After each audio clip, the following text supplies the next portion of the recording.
শারদীয় দুর্গাপূজার সপ্তমী এবং অষ্টমী রাতে দর্শনার্থীদের মধ্যে পানীয় জল এবং খাবার বিতরণ করে সবার নজর কাড়লেন সিস্টার গুরু মশলা কোম্পানি। বিশেষত কোম্পানির ম্যানেজিং ডাইরেক্টর প্রয়াত গৌতম পালের জন্মতিথি উপলক্ষে এই মহান উদ্যোগ নিয়েছিল সিস্টার গুরু মশলা কোম্পানি। সনাতনীদের শ্রেষ্ঠ পার্বণ দুর্গাপূজা উপলক্ষে দর্শনার্থীদের মধ্যে পানীয় জল ও খাবার বিতরণ করল রাজ্যের সিস্টার গুরু মশলা কোম্পানি।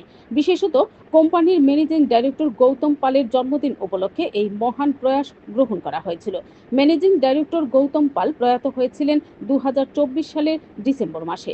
এবার দুর্গাপুজো এবং ওনার জন্ম মাস একই সঙ্গে হওয়ার কারণে সিস্টার গুরু মশলা কোম্পানির গোলবাজার স্থিত কাউন্টারের সামনে সপ্তমী ও অষ্টমী দুদিন সন্ধ্যা থেকে রাত অবধি এই খাবার ও পানীয় জল বিতরণ করা হয়। ফ্রাইড রাইস ও পনির তরকারির পাশাপাশি পানীয় জল পেয়ে আত্মতৃপ্তি লাভ করেন দর্শনার্থীরা। কেননা পুজো দেখার সময় পথ চলতে গিয়ে অনেকেই ক্ষুধার্ত হয়ে পড়েন। তাই সবার কথা চিন্তা করে সংস্থার পক্ষ থেকে এই মহান উদ্যোগ নেওয়া হয়েছিল।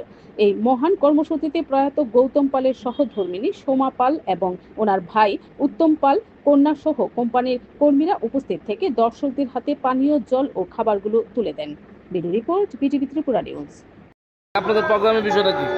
নমস্কার, আমরা এই অনুষ্ঠানটা কালকে থেকে শুরু করছি, কারণ কালকে শ্রী স্বর্গীয় গৌতম সিস্টার কনসার্নের যে গণধর শ্রী স্বর্গীয় গৌতম পাল, ওনার কালকে জন্মদিন গেছে। ওই উপলক্ষে কালকের থেকে আমরা এই প্রোগ্রামটা শুরু করেছি। যারা দর্শনার্থীরা যাচ্ছে ওদেরকে যাতে একটু খাওয়ার ব্যবস্থা করে, ওদেরকে যাতে একটু জল সহকারে খাওয়ার ব্যবস্থা করে, ওদেরকে যাতে যেন একটু সুস্থি প্রদান করতে পারে। আর এটা অনুষ্ঠানটা আয়োজিত করা হয়েছে শ্রী স্বর্গীয় গৌতম পালের ছোট ভাই শ্রী উত্তম পাল এবং ওনার সহধর্মিণী সোমা পালের মাধ্যম থেকে। আর বাকি যারা এখানে সবাই কর্মরতরা আছে ওরা সবাই সহযোগিতা করছে।